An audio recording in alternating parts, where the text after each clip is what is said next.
5 days after the Union victory at Antietam, Abraham Lincoln released something that was totally game changing in the nation. That is the Emancipation Proclamation.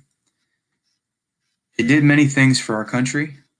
It very much did a lot for the Union Army in the fact that it totally changed the game as far as their objectives and their overall goals in the war. It gave them a rally cry. It gave them something new to fight for in the Civil War. Previously, all they were fighting for was to save the Union. Sure, that's kind of strong as a cause, I suppose, but ending slavery and creating equality for all mankind is something that is much stronger of a cause and would get a lot more soldiers to be recruited and also to fight a bit harder than they had before.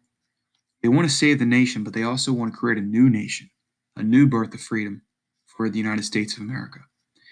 Our objective here is to examine the strides taken by Abraham Lincoln to establish the ending of slavery and equality of African Americans in our country. Now, I want you to take a look at a couple different video clips after you listen to me here. The first of which is this piece on the Emancipation Proclamation, as well as the African American soldiers that ended up enlisting in service for the United States of America.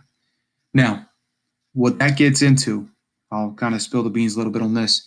It gets into just the Emancipation Proclamation, the wording of the Emancipation Proclamation, but altogether 5 days after the Battle of Antietam, Lincoln releases his Emancipation Proclamation. What it does is it gives the Confederates 100 days where they could come back into the Union and they could keep their slaves. So it was their choice. Now, the South was riding fairly high despite the fact that they lost at Antietam. They're riding fairly high, and none of the states of the South were going to possibly come back into the United States. And Abraham Lincoln knew that. So Abraham Lincoln pretty well knew that the Emancipation Proclamation was not going to entice any of the southern states to come back into the United States. And in the end, what it's going to mean is that this war is going to be a war against slavery, a war for freedom, and perhaps a war for equality. So, a new cause and a much stronger cause for the North. Previously, their only cause was to save the Union.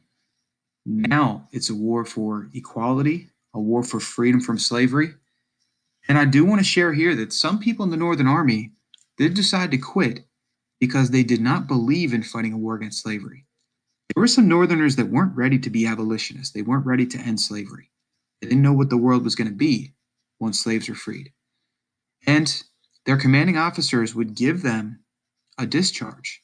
They wouldn't punish them by any means. They wouldn't cause them to be deserters. They would simply let them go home freely. And so they didn't punish anybody if they did not want to fight for this new cause. But there were also thousands upon thousands and thousands that did sign up because they wanted to fight for this cause, including many, many African American soldiers. Now, the Union, they had a huge responsibility now.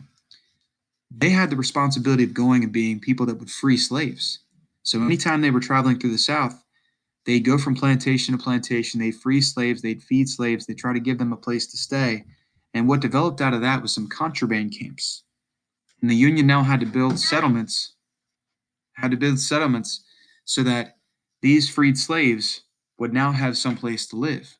So they built these houses, they built these towns, they set up little camps, gave them tents to sleep in, but altogether they had to do something for these former slaves to give them a place to live.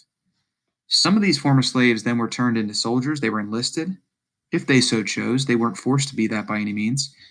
And some of them would just be service members within the army, and they'd be camp cooks, they'd dig graves, they'd build railroad lines. So there were all sorts of different jobs that some of these former slaves did. Now, there's something else important here to say with this. If they were helping the Union, there's somebody significant that they were not helping any longer, and that is the South, the Confederacy. In the first 2 years of the war, the South heavily used slave labor to build forts, to dig trenches, to prepare some defenses to fight against the Union. So they forced slaves to set up different forts and different defenses, so forced them into labor to try to support the Confederate Army. The slaves didn't want to do that, but what else are they going to do? They're going to take a bullet in the back of the head because they refused to do it. So many of the forts around Richmond and around other significant Confederate cities were built by slave labor. So Lincoln also knew if he ends slavery and if he essentially takes possession or assists these slaves in some way, then they're going to help the Union and they're not going to help the Confederacy. But Lincoln has a pretty serious responsibility, and the Union Army now has a serious responsibility of building houses and helping out these slaves that are newly freed. Now, one other aspect of this, Lincoln realized that as the president of the country, you can't just end slavery. You can't just make a decision. You can't just issue like an executive order ending slavery, something as significant as that. So his Emancipation Proclamation dances a little bit of a dance here. It is simply a military order. It is something that is a wartime, war power issue for Abraham Lincoln. And here's the trick of it. When the war is over, technically, slavery could come right back. The reason why Lincoln could say that it's a war issue is because the South was using the slaves for their support to build up forts. So Lincoln could say, this is a military order and I need it during wartime. But here's the other issue. If the war ends, slavery is right back. Lincoln has not effectively ended slavery. So when people think that the Emancipation Proclamation ended slavery, that's not really true because it's really just step one in the process. What Lincoln realized, and I want you to see this clip, what Lincoln realized is that slavery could come right back unless he gets an amendment passed. And so he wants this amendment. In fact, they try and try again.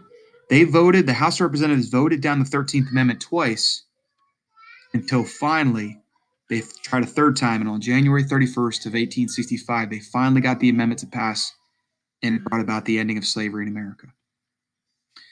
So the Emancipation Proclamation was huge for what it did in the war, for what it did for a cause for the Union Army, but also it's the first step in ending slavery throughout the country. The 13th Amendment was that final blow that fully ended slavery.